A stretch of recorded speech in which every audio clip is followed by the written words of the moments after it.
Asking for a raise is a daunting challenge that many of us don't want to undertake.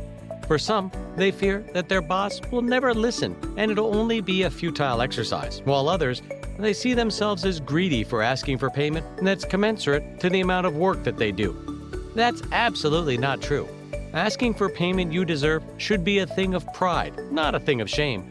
And if you ask the right way, it certainly won't be an exercise in futility. To help you ask the right way, we've put together 5 hacks for asking for a raise and getting it. These hacks are pieces of advice that have been given by managers at some of the biggest companies in the world, so you bet it's worth a shot. Let's jump right in. At number 5, be worth more. Before asking for a raise, you have to be sure that you're worth the raise. If you haven't been doing your job spectacularly, don't be surprised if your quest for a raise gets shut down before it ever sees the light of day. Companies will only pay you what you're worth to them, and so you need to show them that you're worth your weight in gold. So before stepping into that office, build a solid case. Go back to all the projects you've tackled in recent times and highlight the parts where you went above and beyond the expectations of the company. Get all of that and put them in an achievement journal. Number 4, create an achievement journal. Demanding a raise is a big business decision, and you should treat it like one. That means that you can't go in there with an emotional or fairness argument. You have to be able to prove to your employers you're worth more, and the best way to do that is to keep an achievement journal. During the next 6 months, keep an achievement journal with you that will list all of your achievements that happened in that time frame. There are 3 main things you should focus on writing in your achievement journal: problems you solved, profits you increased, and relationships you created or cultivated. These are the only 3 things that companies are interested in, so anything outside of this won't convince them to give you a raise. Note, don't put in it all the things you're meant to be doing at your current role. That's what they already pay you for. Put in things that are not in the scope of your current job description and show that you've gone above and beyond. If you keep an achievement journal for 6 months, at the end of that time frame, you'll be able to present a solid business case on why you should be paid more. Your employers won't be able to deny that you're an important asset to the team because your results will be there for the world to see. At number 3, know when to ask. Now that you have your achievement journal, you need to know when to ask for a raise. Picking the right time to ask can mean the difference between being turned down and being given more than you ask for. Here are a few great times to ask for a raise. When your manager is happy. You have to understand that your manager is human like you, and nobody wants to have a conversation as stressful as a raise when they're unhappy. If you're close to your boss, try your best to make sure he or she is happy before asking for a raise. It can be after a honeymoon, a family reunion, the birth of a baby. If it's a hectic period for your manager or the company, wait until the dust is settled before bringing up the topic of a raise.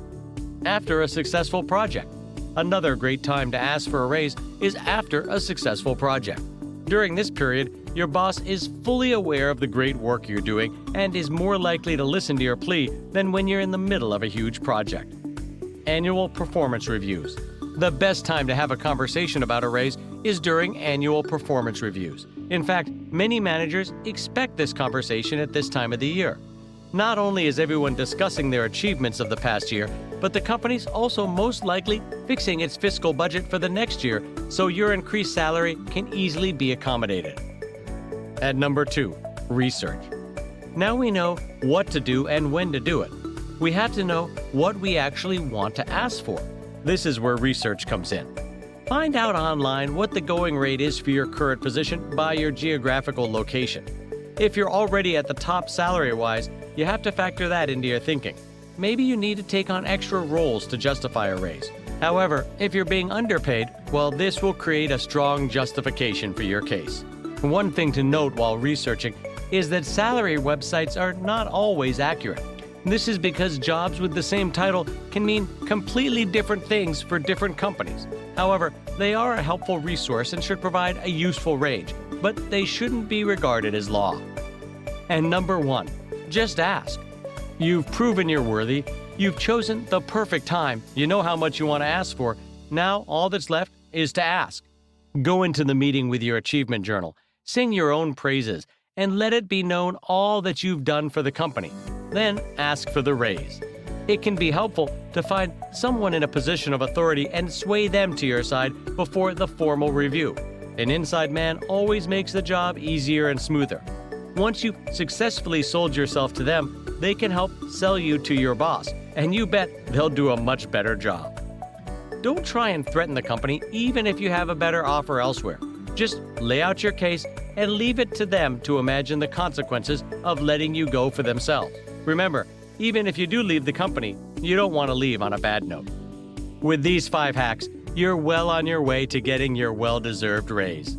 If you enjoyed this video, please hit the like button, subscribe to the channel for more videos, and turn on the bell notification to get notified when we upload a new video. Thanks so much for watching.